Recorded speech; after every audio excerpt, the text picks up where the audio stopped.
PSD EdTech Coaches Podcast, Season 2, Episode 7. Imagine schools open up. What are you going to do differently? Or maybe use what you have. Let's stop looking for the shiny new object or program under the Christmas tree. With our guests today, Teresa, Anaya, and Laurel, Laird. Welcome to the PSD EdTech Coaches Podcast, a podcast for educators by educators that love to equip teachers, ponder, and discuss current issues and climate in education. With your hosts, Dan Hopman and Steve Stuckey. Good morning, good afternoon, good evening, wherever you are, and welcome to our podcast. I'm Steve Stuckey, along with my co-host, Dan Hopman. How's everybody doing? Guys, we're almost there. Hey, at the time of recording, we're only about, a half day away. 3 weeks off. I cannot wait to maybe try to sleep in. Yeah, because 2020 has been crazy. Bleak might be a word to describe it, but the future looks bright. It's been weird, and it's not been normal.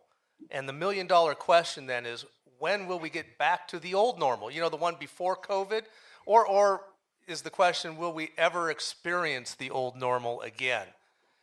When I get together with old friends, and obviously that is much less today, we often catch up with what is happening in our lives currently. How's the family, any trips planned, etc. And then the conversations tend to fall back on our shared history we've had together, and we reminisce on some really good times. I believe that we like to dwell on the good old times in the past. We were comfortable. We had a routine. Maybe we were moderately or maybe even highly successful doing things the way we used to.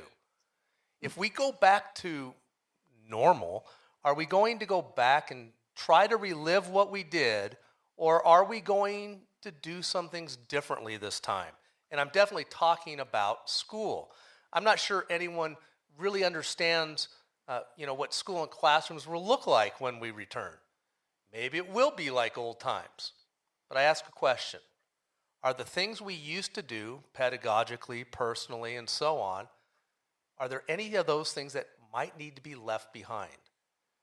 Maybe this time away from our physical sites and classrooms have highlighted what wasn't so good in the past.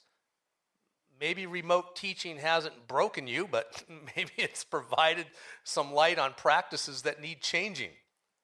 Perhaps we need to even narrow down what we teach so as to do it well rather than to do too much with mediocrity. We hope that we don't start accepting mediocrity as normal.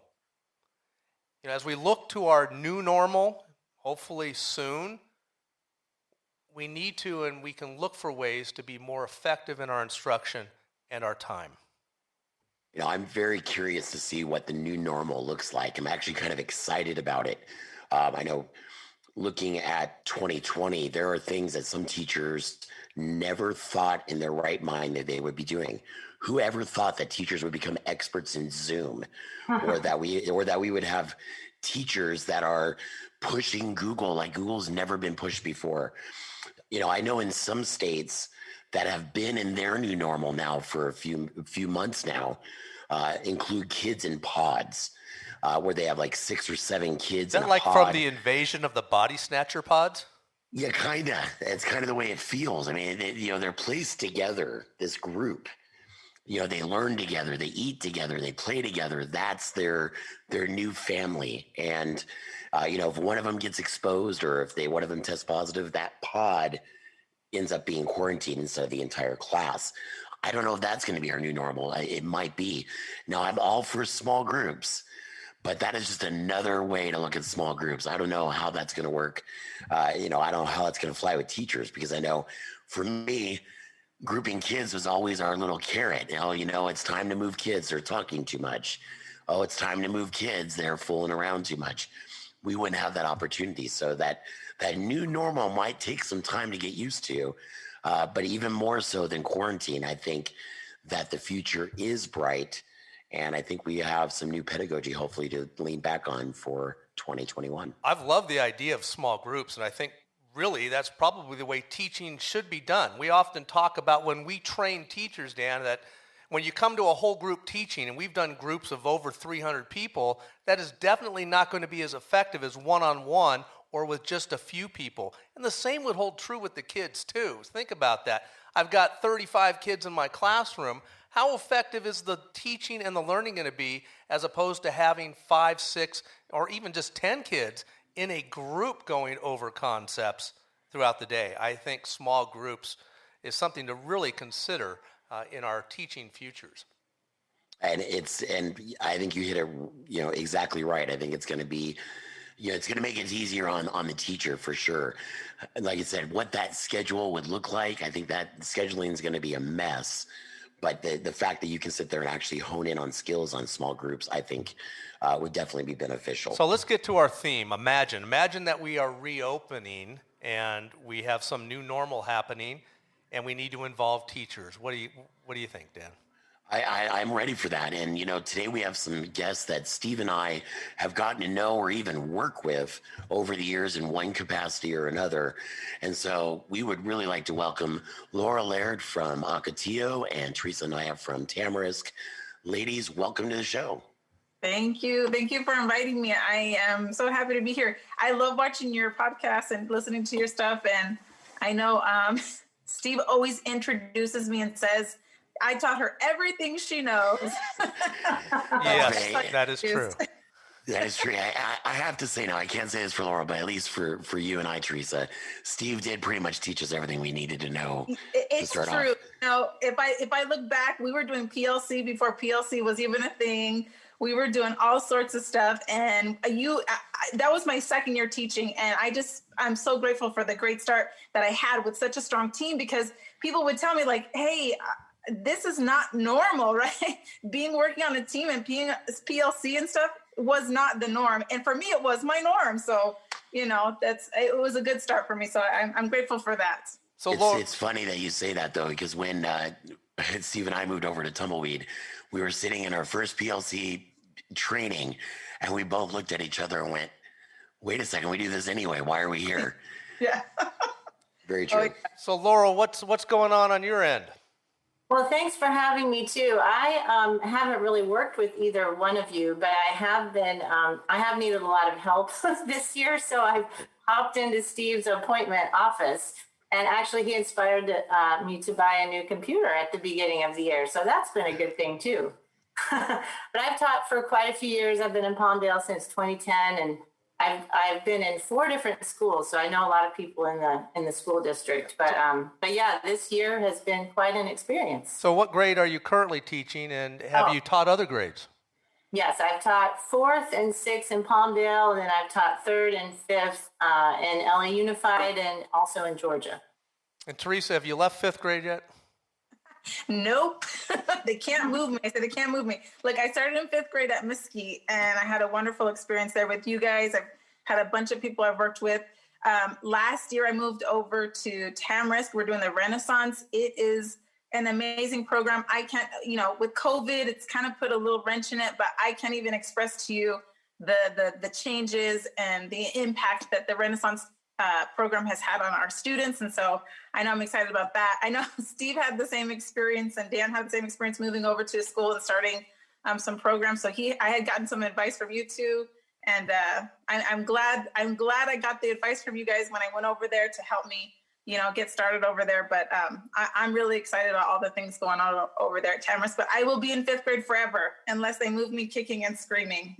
Yeah, that Renaissance or turnaround program really is in depth, and it requires quite a commitment from the staff, everybody on the staff, from custodians and lunch ladies all the way up to your admin for sure.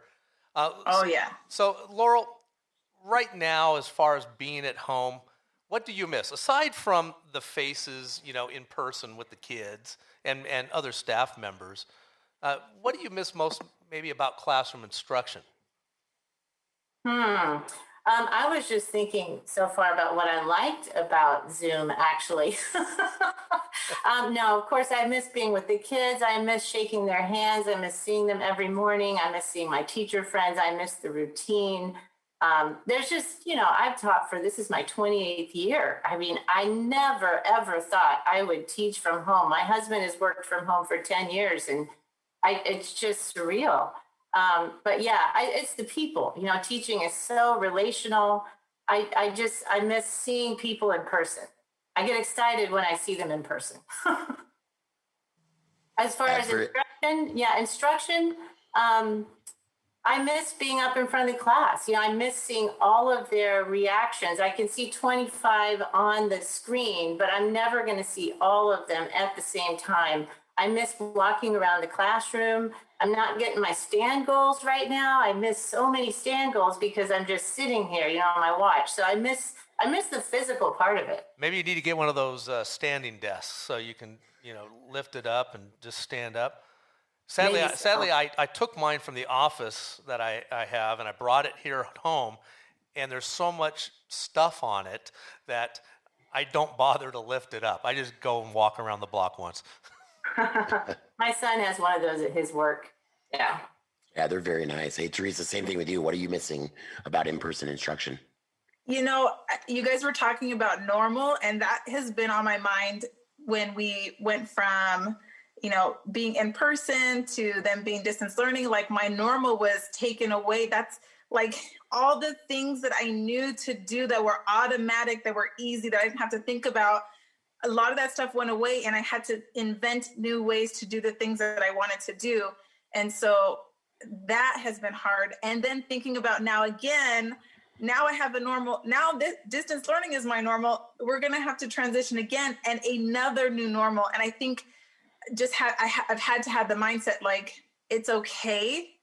I'm going to have a new normal. The normal that I knew, it doesn't exist anymore. And I just have to move on and kind of think about what I'm going to enjoy about my new normal and forget about the other normal and not dwell on it so far because, it's not there anymore. Well, teachers are usually, the really good at being flexible. We can, hey, that announcement came on that we have an assembly that we have to get to that we didn't know about, and we got to be able to change on the dime. What is that flexibility? What does that look like now?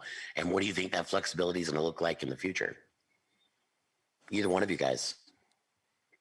Well, this has been learning by going. Wow. I mean, I can't even believe just since August how many different devices I've gone through, and just all that I've learned. And I've learned a lot from the kids. One time in the beginning, I was trying to make the print bigger on benchmark, and one of my students said, "Oh, if you go up to the 3 dots," which I had no idea what he was talking about. And they're all going, "No, it's right over there. It's right over there." And then, "Oh, you can make this words bigger." I didn't know that. I have learned so many things like that. I don't know how the kids learn that either. Well, you got to hit me up because I've got some great benchmark tips as doing exactly what you're talking about. Probably easier than what you just said.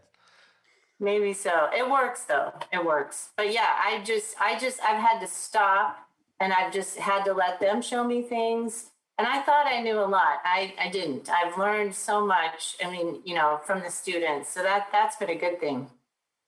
I'm finding teachers sometimes are getting stuck, in, like you just said it. So it makes me think, Laurel, that while it works, and it works for me now, but just because it works doesn't always mean it's better.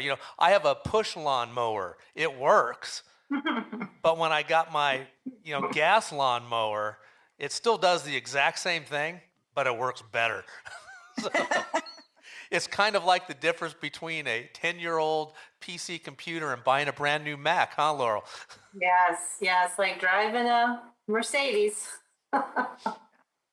And there's been so much training out there too, I think too, and I think you guys are hinting at this too. There's so much out there, right? Like in the beginning, I was trying everything. Like, I'm flexible, I'll try it all.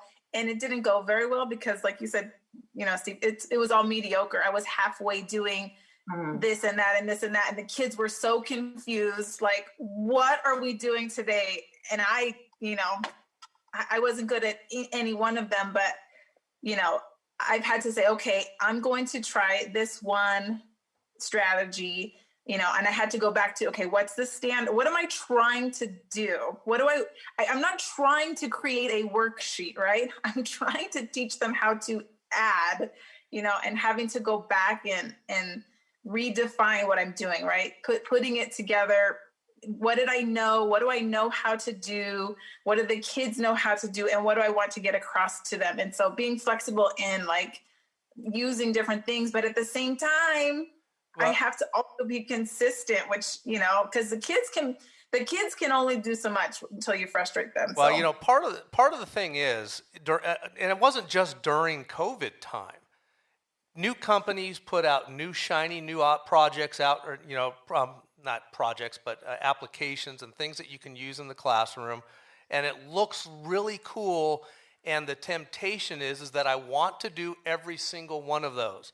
I'll get teachers who call up and say, "Can you teach me how to use this?" And I'll say, "What do you want to use it for? And do we already have something that does that? And so why do you want the shiny new object or that program in front of you? You haven't mastered the old stuff yet, and let's learn some of that." So there's a lot of that going on in regards to people wanting to do things, and we do need to narrow our focus, I think, and do it well. It's kind of over the years I've done, you know, we've all gone to so many trainings, and sometimes I get so overwhelmed and excited with all the ideas. And I've learned that if I can just take one or two of the ideas and implement them and be successful and do a good job, like you were saying, then I'm much more successful in the long run, and then I'll stick with it too. Yeah, and the kids are more successful too. The kids, they can experience success, and once they do, and I realized too, once I've done this thing, like one of the things I've been trying is my EdTech protocols, right? I'm doing some cyber sandwiches. The first time it was terrible, and the kids hate it, and then I do it again, and do it again, and every time they go, okay, and now they're like, "Ms. Anaya, when are we doing cyber sandwich? Because we got this going on, and I've got this partner," and I'm like, okay. And that's about the time to introduce a new EdTech protocol. Doesn't mean throw away the old one, but now it's time to. It's not like let's barf them all out there at once and say, "All right, kids, I learned EdTech protocols, and I got 2 books worth of EdTech protocols, and we're going to do them all." Yeah, that'd be frustrating for everybody and totally ineffective. Yeah, I can't think of a time where we've had a whole lot of shiny new things pop up in a short amount of time. You know, we started this back in March, and you know, Zoom was the shining thing, and then all of a sudden Flipgrid became the shiny thing. And I love Flipgrid. And I agree. I completely agree. I'm not saying it's a bad thing. You know, we get Bitmoji classrooms, and we get all of a sudden we see teachers having to be flexible, not only in their pedagogy, but trying to learn the new stuff. The pedagogy, you know, that for the most part doesn't have a huge change to it, except for how you deliver online. You know, your pedagogy is going to be your pedagogy. It's a matter of how you implement the new shiny stuff as you work. And you know, again, that flexibility of teachers being able to sort of dance around and really hone in on what they like and what they're most comfortable with. Well, I think as far as pedagogically speaking, think about this, ladies. In your teaching, going into this remote teaching, has remote teaching maybe spotlighted any, I hate to call out weaknesses in what we do, but I know that when I hopped on and had to do everything online, there was a whole new thought process on how I deliver, and I really had, and learn what wasn't working, because we get stuck in how we deliver stuff in our classroom, whether it's effective or not. What do you think? Yes, okay. I have to say, the very first thing that I was stuck on. So I had done a ton of trainings. I was at just about every Tuesday, Thursday tech day that you could do. I did the yearly tech conferences. I had so much things right in here that I wasn't using. Oh, I wanted to do this, but I had something that already worked, right? Something that already worked, even if it wasn't the best, it was working for me. So I was doing that. It was my normal. But when I first started in, there was a couple teachers, and we worked really well together. Some of the younger teachers were saying, "Hey, how do I get this worksheet, you know, so my kids can do this worksheet?" And it made me think back to when we did the SAMR model, right? Where we have technology, are we substituting? Are we augmenting? Are we modifying? Are we redefining? And I thought, oh my gosh, how many things am I just substituting? Or I'm taking a worksheet and digitizing it rather than redefining stuff where I'm using the technology to the fullest, right? So I think going into the online classes really forced me to say, like, okay, that doesn't work online. We got to come up with a better way to do this. Worksheets, I already knew worksheets don't work. So why am I still doing them? I already knew that I had Flipgrid. Why am I not doing that instead? I already knew about Nearpod, where every kid could answer every question every time. Why am I not doing that? And I'm not doing it because it was just so much easier to do what I was doing before. But as soon as I got online, it didn't work anymore. I couldn't see my kids. I couldn't interact with them. I needed to know every kid was there. I needed more information. And so that had forced me into doing things. You know, what you thought was easier wasn't necessarily better, because, you know, you mentioned, and this has been a motto in Palmdale School District, was every student, every question, every time. Yep. And so what does that mean? Oh, well, I throw out the question. How do I make sure every kid answers? Do I have a thumbs up? What is it? But when you start using certain technology tools, they can't hide it all. Every kid has to respond somehow, and we've got it recorded, and they have to share their thinking, which is what technology has really helped facilitate, I think. What about you, Laurel? What do you think? Well, we have a great team, our fourth grade team at Ocotillo. And the last couple of years we had team taught. And so my partner, Emily, and I, we did language arts. And then the other two, Janelle and Brad, did math. And Emily and I spent 2 years trying to put everything in Google Forms, our daily language. And we even integrated benchmark the grammar in some daily language. So we changed it. So we were already doing that. We already had our kids in Google Classroom. I'm sure a lot of people did, but so I felt pretty good about that. When we started, what was hard for me is I wasn't able to write. So I'm trying to write on the screen. And so Brad showed me, and you probably showed him, but how to do the smart notebook, you know, on the computer, and then the transparency. So I pull that up every day so I can write on the screen, and we all have a good laugh about how chicken scrawly it is. But the other thing that I used to do a lot was when we first got the iPad, use it as a doc camera. And toward the end, toward the end of last year, I was really just doing it with writing. I would sit and then I would do my step up to writing under the iPad. It was very relaxing. And I realized that was one of my favorite parts of teaching, because it just was so relaxing to do, you know, come up with the ideas with the step up to writing outline and then get them going. Well, now that's pretty much how I'm teaching math, is with the doc camera, you know, and then I have that second monitor where they can hold up, maybe that's a little old fashioned, but they hold up their whiteboards and I can see all of them. And I realize that's one of the things I'm enjoying. It's just relaxing. You know, I can see them all. They can see what I'm doing. I can still see their faces. And it's just, it's a great way. So I want you guys to put we're all going to get in the DeLorean. We're all going to go forward in time. So I want you to think about your classrooms when you get back. What is it? What are some things or activities or whatever it might be that you were doing before that, at least for the start, probably won't happen going forward? In other words, what are you throwing away? You know, what baggage is going to be left behind when you go back? Let's be honest. I don't want to be a Debbie Downer, but it's probably not going to be for a while, but it will happen at some point. So what are you going to throw away? So they're probably going to make me throw away the CKH handshake. Oh, geez. Well, yeah, there you go. You know, that's my favorite. But besides that, when I imagine my new normal in my classroom, when we get back to it, you know, they might have us with smaller classes, like you were saying, even pods, or there might be plastic covers in between the kids. The kids might not be able to sit next to each other. So the way the kids collaborate is going to be completely different. I used to sit, I teach fifth grade, but I love to sit on the carpet. I'm a little bit like little bit of hippie in me. I like to sit on the carpet and Just a talk little about bit. flowers.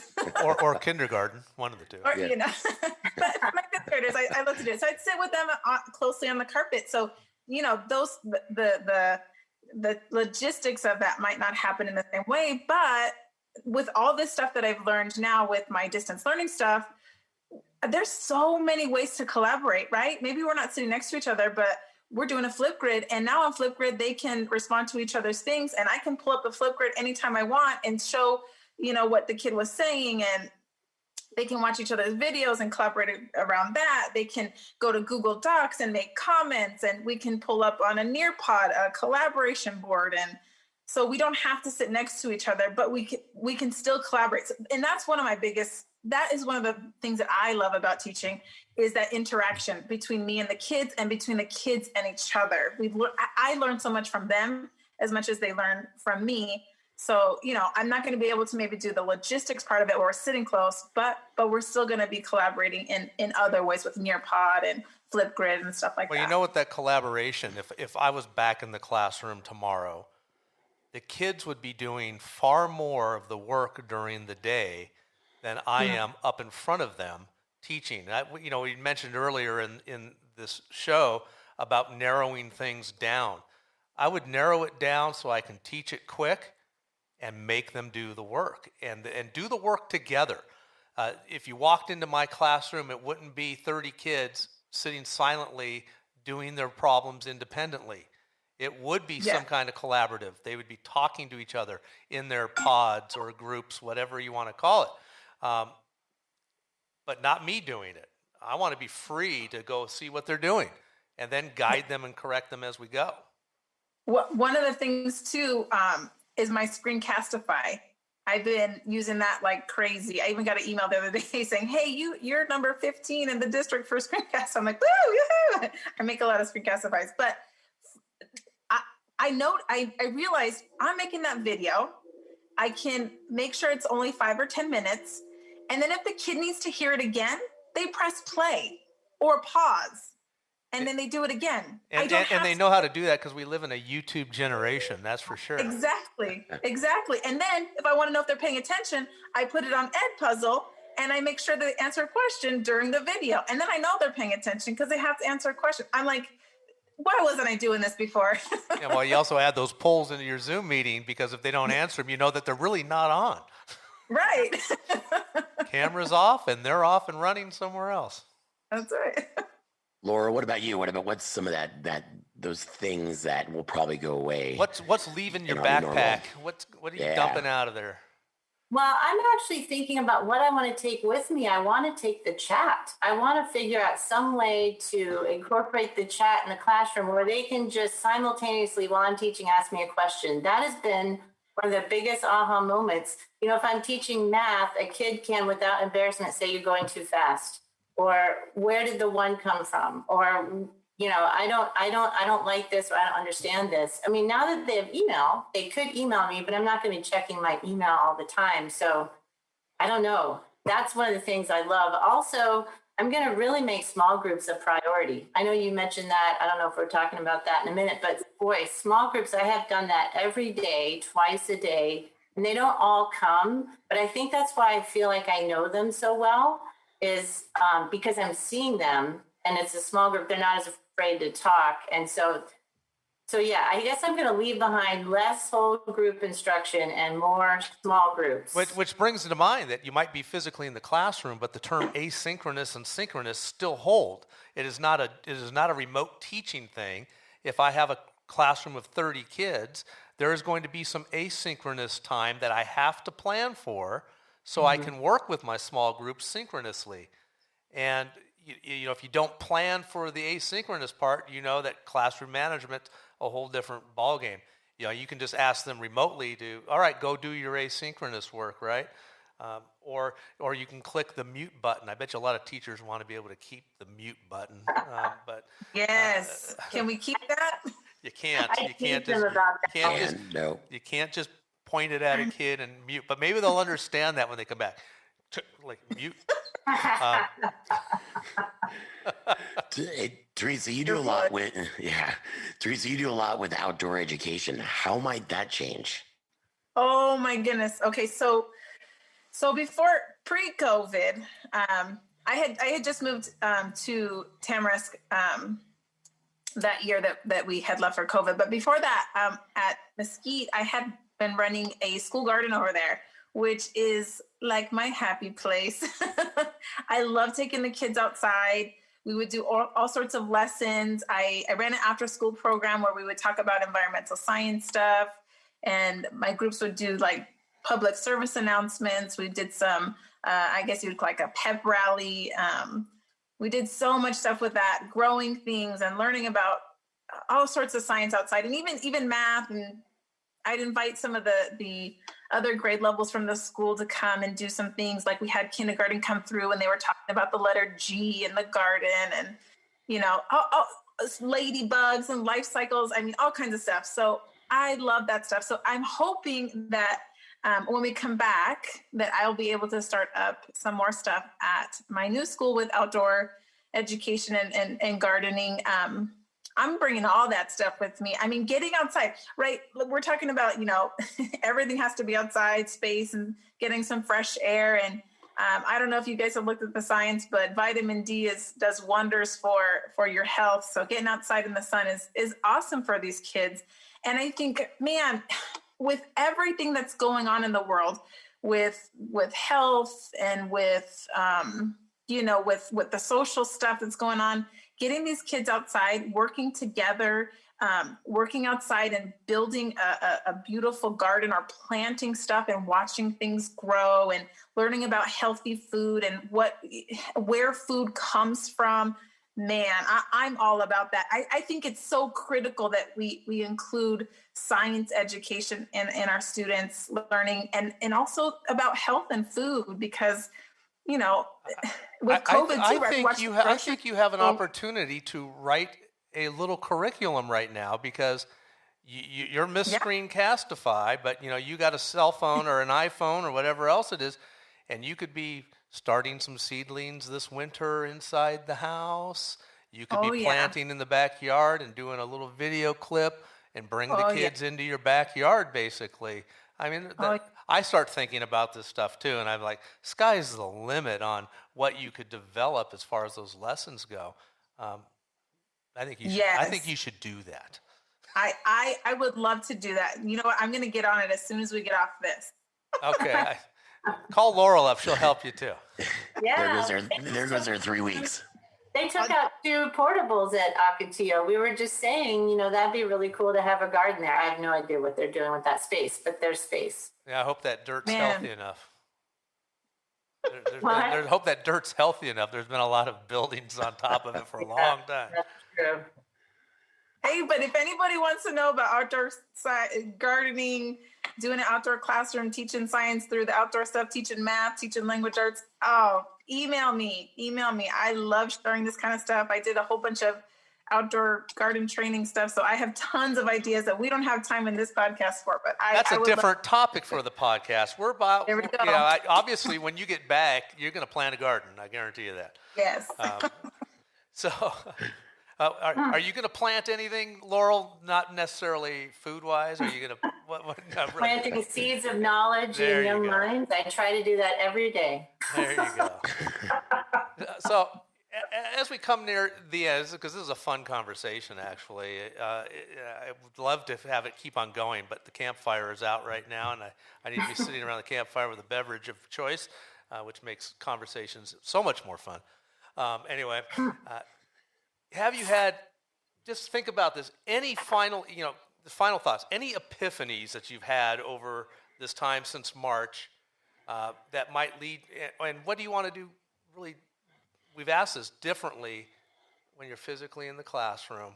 Any final thoughts on those ideas or anything else you want to add in? Feel free. Just to, you probably jotted all down notes of stuff you want to talk about. Talk about it. Yeah, I've thought a lot about this, and I was talking to my sister, and she said there's got to be some way that you could take these good things that you're noticing and translate it back to the classroom. And I think the biggest thing is why do I feel like I'm getting to know some of them more? And I think somewhere along my many years, I've had it in my head that I have to get these things done. I have to teach these standards. I have to keep moving on, and teaching is relational.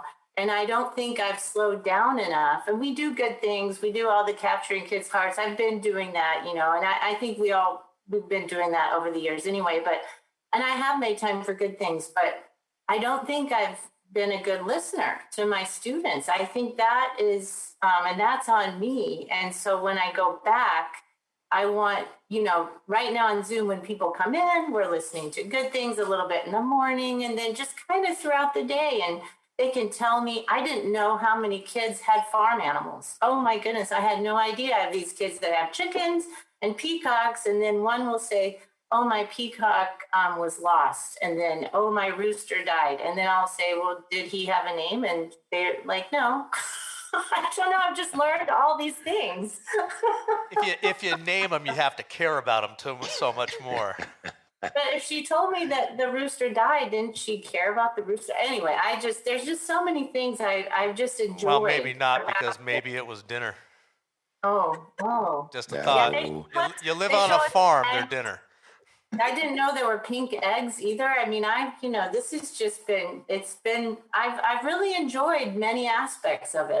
I'm not going to lie. I feel like I know them. And I think a lot of it's the small groups because I'm seeing them twice a day, every day. And they tell me things and we have time and we're getting a lot done. So, it's challenging and I feel badly for the kids. They're not playing with their friends, but it's not all bad. Teresa, any final big epiphanies that you've had?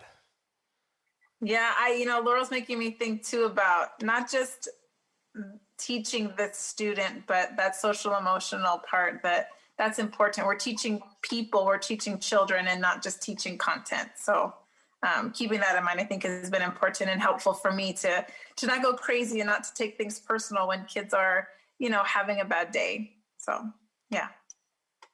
I always have the pleasure of talking with you guys, whether it's at a Tech Tuesday with Laurel or Teresa, whenever we bump into each other after not seeing each other for weeks at a time.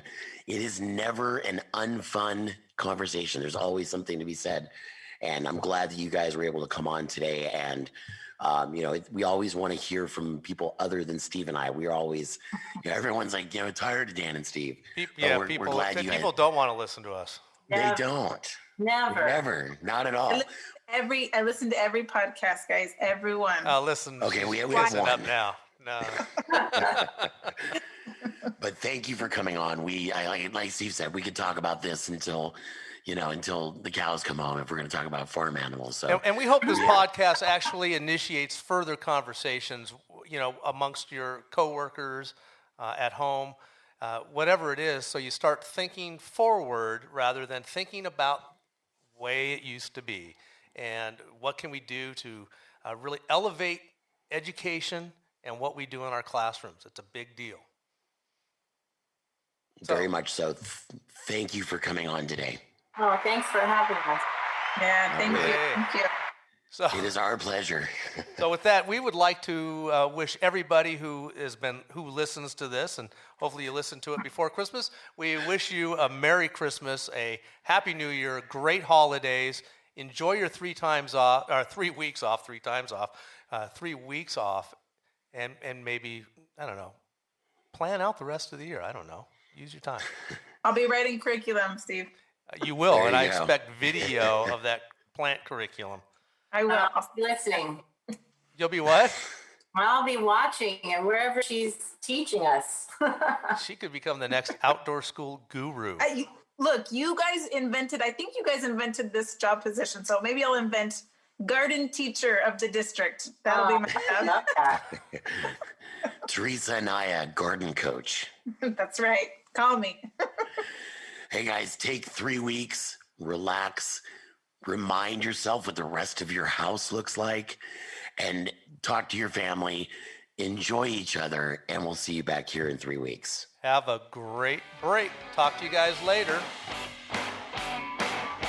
Get those masks on and wash those hands. And go outside and get the vitamin D, according to Teresa. That's right. I've just been taking supplements. Dr. Anaya says.